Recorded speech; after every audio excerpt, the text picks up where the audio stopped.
अस्सलाम वालेकुम एवरीवन। उम्मीद करती हूँ कि आप सब लोग खैरियत से होंगे। तो आज हमारे पास फर्स्ट शेर की पोइम है द इकोइंग ग्रीन, जो हमारे पास एक पोइट है विलियम ब्लैक ने राइट की थी, जो 1757 में बॉर्न हुए थे और 1827 में डेथ हो गई थी उनकी। तो हम आज इसकी एक्सप्लेनेशन सीखेंगे एंड सिंपल वर्डिंग में कि कैसे की जाती है। कुछ इंपॉर्टेंट पॉइंट्स मैं आप लोगों को बताऊंगी। मैंने इन तमाम की एक्सप्लेनेशन एक रजिस्टर पे राइट की है इजी वर्डिंग के साथ, ताकि आप लोगों को समझ में आ सके, क्योंकि 9th 10th तो आप लोग समरी करते हैं, फर्स्ट ईयर सेकंड ईयर में आकर आपको एक्सप्लेनेशन करनी पड़ती है, तो अक्सर बच्चों को पता नहीं होता भी कैसे करते हैं एक्सप्लेनेशन। तो स्टार्ट करते हैं। एक्सप्लेनेशन स्टार्ट करने से पहले हम कुछ मोस्ट इंपॉर्टेंट पॉइंट देखेंगे कि हमें रेफरेंस लिखना होता है। रेफरेंस के अंदर पोइम और पोइट का नेम होता है। कॉन्टेक्स्ट हमें मिनिमम 4 से 5 लाइनों का लिखना होता है और मैक्सिमम 5 से 6 लाइनों का लिखना होता है। एक्सप्लेनेशन कम से कम हमारी या तो हाफ पेज या एक पेज हो।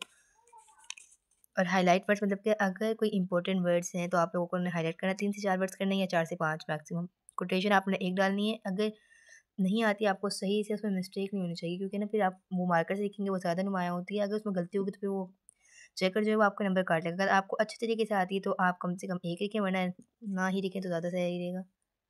तो चलते हैं अपनी एक्सप्लेनेशन की तरफ। हमारे चैनल को सब्सक्राइब करना बिल्कुल ना भूलिएगा।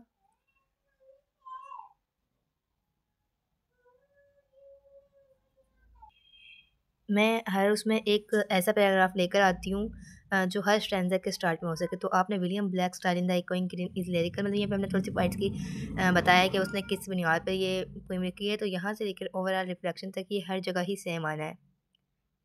ठीक है, तो ये हमारी फर्स्ट लाइन है, the sun does rise and make happy skies, the merry bells ring to welcome the spring. तो ये उसकी एक्सप्लेनेशन मैंने करी है। मैंने एक कोटेशन डाली इसके अंदर, nature is the art of Allah. बस तकरीबन आपकी जो एक्सप्लेनेशन होती है वो बस इतनी ही काफ़ी होती है, क्योंकि अगर आप देखें तो आपका रेफरेंस, कॉन्टेक्स्ट, फिर एक्सप्लेनेशन इतनी सारी हो जाती है ना। ये देखेंगे आपने कम से कम, मैंने तो 1.5 शीट लिख दी है। ये हमारे पास अब दूसरा स्टैंज़ा है। समय पहले उसका रेफरेंस है, फिर कॉन्टेक्स्ट है, फिर एक्सप्लेनेशन। एक्सप्लेनेशन में मैंने आप लोगों को बताया कि ये वाला पैराग्राफ हर किसी के उसमें डालना है। ये इकोइंग ग्रीन के हवाले से लिखा गया, तो इकोइंग ग्रीन की जो भी आप एक्सप्लेनेशन करेंगे तो आपने स्टार्ट में ये वाला पैराग्राफ लिखना है। तो हमारे पास दूसरी लाइन में भी यही वाली कोटेशन आती है, nature is the art of अल्लाह।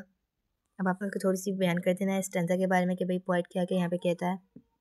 तो अभी हमारा तीसरा स्टैंज़ा है जिस हमें डिफरेंस लिखना होता है, कॉन्टेक्स्ट लिखना होता है। कॉन्टेक्स्ट आपको तकरीबन 4 से 5 से 6 लाइनों का लिखना होता है।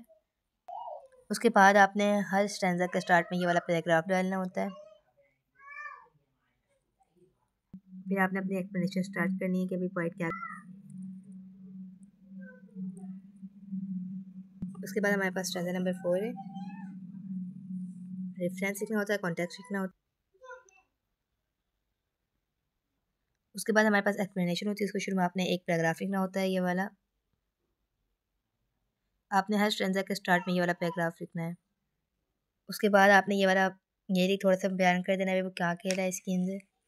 हमारे पास आगे स्टैंज़ा नंबर 5 है। रेफरेंस लिखना है आप लोगों ने, कॉन्टेक्स्ट, ये वाला पैराग्राफ लिखना है आपने, और लास्ट में फिर आपने ये थोड़ा सा लिख देना है। ठीक है, अगर आपको कोई अच्छी सी कोटेशन आती तो आप कोटेशन भी डाल सकते हैं। आगे हमारे पास स्टैंज़ा नंबर 6 है। आपने इस एक्सप्लेनेशन के स्टार्ट में वो वाला पैराग्राफ लिखना है जो मैंने आप लोगों को स्टार्ट में दिखाया था। तो प्लीज़ मेरा चैनल को सब्सक्राइब किया करें। तो उम्मीद करती हूँ आप लोगों को समझ में आ गया होगा। इंशाल्लाह फिर मिलेंगे नेक्स्ट टॉपिक के साथ। मैंने प्रीवियस वीडियो में रुबाइयत वाली पोएम भी पढ़ा दी है, दोज विंटर संडेज भी पढ़ा दिए हैं, the a bird walk slow down ये भी पढ़ा दिए, एंड द इकोइंग ग्रीन भी पढ़ा दिए। तो हमारी सिर्फ आखिरी रहती है, उसका नाम है फ्रीडम। इंशाल्लाह वो भी मैं जल्द से जल्द ले आऊँगी। तो आपने ये वाला पैराग्राफ रात में डालना होता है। इंशाल्लाह फिर मिलेंगे नेक्स्ट टॉपिक के साथ। ओके, अल्लाह हाफिज़।